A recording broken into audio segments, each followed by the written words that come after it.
Hello, everybody. How's everybody doing today? Welcome to another episode of Live with Sensi Graves, the place to be to uplevel your thinking and feel good about yourself and feel good in your body. And today we are doing how to pitch yourself to sponsors. 5 tips to landing the sponsorship of your dreams. Now, who am I to talk about this at all? Well, as many of you may know, I'm a professional kiteboarder, which means that I pitch myself and I have pitched myself a lot to brands. It means I'm still reaching out to brands for partnerships. I still try and pitch myself to various companies, and I got to deliver on the sponsors that I do have. I also own a swimmer company where we get pitched a lot, which means that I see a lot of people reaching out wanting to be sponsored, and I see a lot of the good things that people do and a lot of the things that people could improve upon. And so today, I really wanted to share with you 5 ways in which I think that you, because you are a badass, can become sponsored and really land the sponsorship that really aligns with your values and aligns with everything that you've got going on. So let's dive in. How to pitch yourself to sponsors. The number one thing to do is to start engaging with the brand.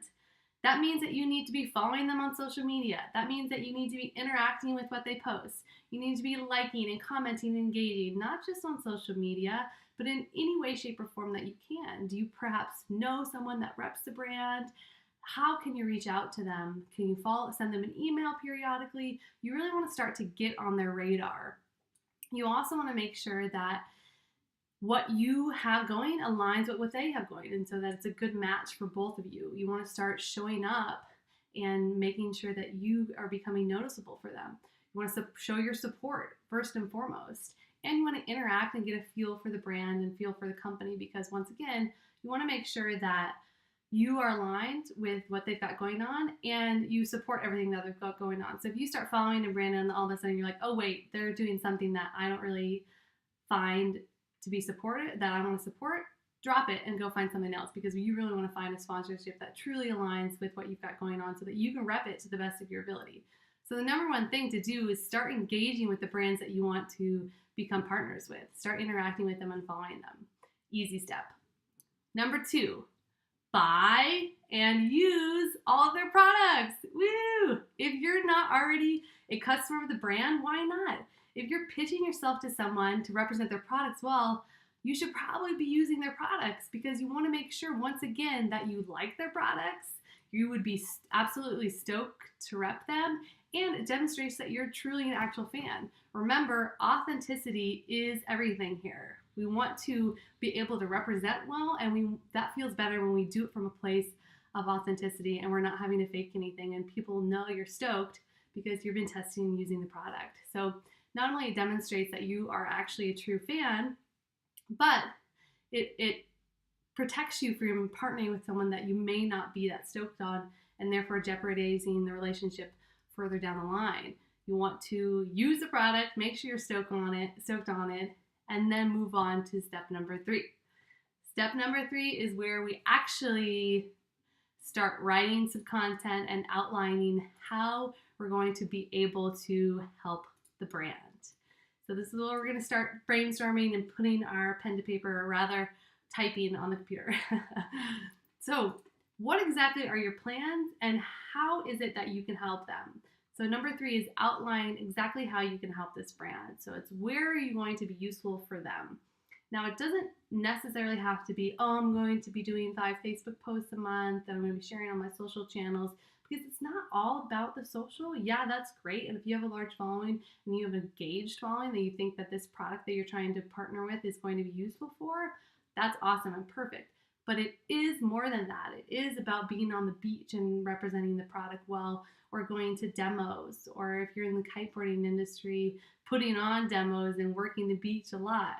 And so it's about representing in other areas. So you don't want to just focus on the social media aspect of it, although that might be your biggest asset, but perhaps it's not. Perhaps your biggest asset is actually the engagement you have with your local community and the standing and the following you have locally, which is totally great. So you really want to outline start writing down where exactly are you going to be helpful for this brand. Because remember, if you're trying to get them to support you, you need to show how you are going to be supporting them. We want to make this about them. Be clear and concise in this and say exactly what it is that you want and what you're going to give them in return. And the shorter the better on this. And once again, when I say clear and concise, if this is a one ask email, if you're just asking for product placement for a post, that's what you want to say. I want X in exchange for Y. Make it really clear what that means. It's easy to say yes or no. We'll get to that later, but it's an easy yes because they'll know what the terms are of the agreement. Now, if it's a longer term contract and you're looking for someone to support you longer term, say that. But once again, approach it with, what am I going to be able to do to help you? This is it. And this is what I'm expecting in return, whether that be product, a monthly stipend, photo or video incentives, whatever that may be, outline that. Okay. Number 4 is send your email and your resume appropriately. Now, what do I mean by that? Now, there are a couple sub-steps to how to send your email in the appropriate way. And number 1 of that is to find the right person to reach out to. So you actually want to, I mean, this might be a hard step, but you want to call the brand, call them, yes, and find out who's in charge of marketing and who's in charge of their ambassador program. That way you're not just emailing info at, you're emailing someone that is actually in charge of that step, and that's going to give you a foot in the door, already a step ahead of finding the appropriate partnerships. So call the brand and find the correct person that you're supposed to address your email to, and then take it a step further and actually connect with them outside of the email platform. Connect with them on LinkedIn. I found that to be an awesome way to connect with on a professional level. You want to start getting your name in front of both the company and also the people that run the company, because there are people behind the company, right? Connect with them offline, because we know it takes, as I say, 7 times to see something before you start recognizing it. It's the same thing with your name. That's your brand, right? What you're trying to offer them. So you want to start getting your name in front of their eyes as much as possible. Connect with them in the other ways. Once again, LinkedIn is a good one.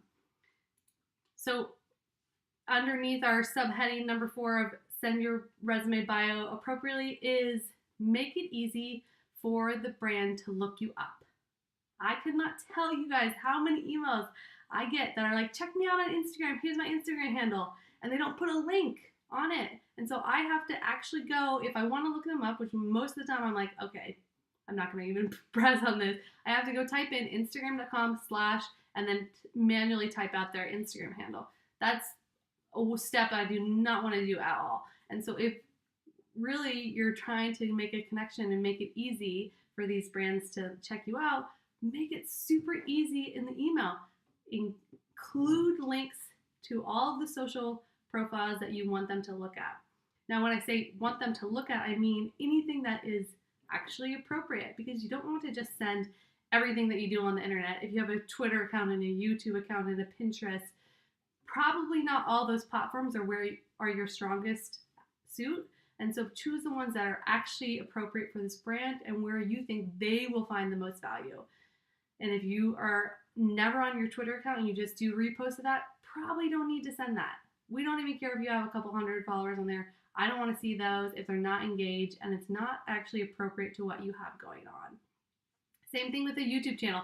If you've posted one video a year ago, I don't care. I don't want to see it. I want to see where you're actually engaged and where you are going to provide the most value for both your followers and our potential customers. Make your emails easy to read. Next sub-step. This means that just outline them appropriately. Have a heading at the top, couple sentence paragraph, make it really clean, couple links. I don't want to see 500 different kinds of fonts, and it clearly is a copy-pasted email. Make sure it all looks the same and it's really, really easy to read, because if you were getting approached by someone that was a potential representative of your brand, you would want to make sure that they are representing well in all things. And I have to say, what I look for a lot of times is, are you well spoken and can you communicate clearly and effectively? And that boils down to writing great emails. And so if you, once again, are having tons of different links and colors and things, and it's just distracting, get rid of all that, make it clean, make it easy, and make the emails really easy to read. And then the last sub-step on this appropriate email contact situation is include an attachment, just 1 to 2 pages that are all of your stats for your appropriate social profiles, any of your best photos, because a lot of times brands are wanting to see what photos you're going to be able to generate for them, your bio, and your upcoming plans. Make it look super professional. There are tons of great ways that you can do this. You can hire someone on Fiverr to make you a little athlete resume or resume for whatever brand you're trying to connect with. You can use Canva, but really, truly, you want to make it look as professional as possible and as clean as possible. All about the clean, easy. We're trying to make it easy for the brands to say yes to you because you are an awesome representative for them and we got to stoke them out, right? Okay, numero cinco. Number 5 is to follow up after all of this. You probably won't get a response the first time, and that's totally okay. People are busy, everybody's busy, but we really want to try and build this relationship up. That's what it's going to take to try and get the sponsorships of your dreams. It's going to take a little bit of hard work. They probably won't say yes the first time, and that's okay as well. Keep following them, keep engaging with social, and keep building that relationship because that is really what's going to matter here. And if you don't get it the first time, if you get a no the first time, don't give up. Do not give up. I'm telling you, it goes a long way if you show them that you are the right person and you truly believe that you are the right person for them, and you demonstrate that through all of these steps that I've just laid out. They will see the light and they will realize that you are an awesome rep for their brand and they will want to bring you on because you are. Okay, so that is step number 5. So let's recap really quick. Number 1, engage with the brand on social and across any platform you can. Show your support early on. Number 2, make sure you're using their products. Make sure that you're stoked on what they're offering and show them that you're already a customer. That goes a long way. Number 3, outline exactly how it is that you can help them. What are your upcoming plans? What are the really clear deliverables that you're going to bring to the table? And number 4, send your email and your resume appropriately and professionally. Find the right person to reach out to. Make sure your links are actually linked. And outline your email in a way that looks really, really good. And number 5, follow up. Don't give up if it's a no the first time. Keep engaging with the brand and keep following up. And you will land the sponsorship of your dreams. Thank you so much, you guys, for tuning in. I really appreciate your time today. If you thought this video was awesome, please give it a like and a share below. Leave a comment. Is there anything to add? How would you pitch yourself to sponsors? What are other ways that you can show how badass you are?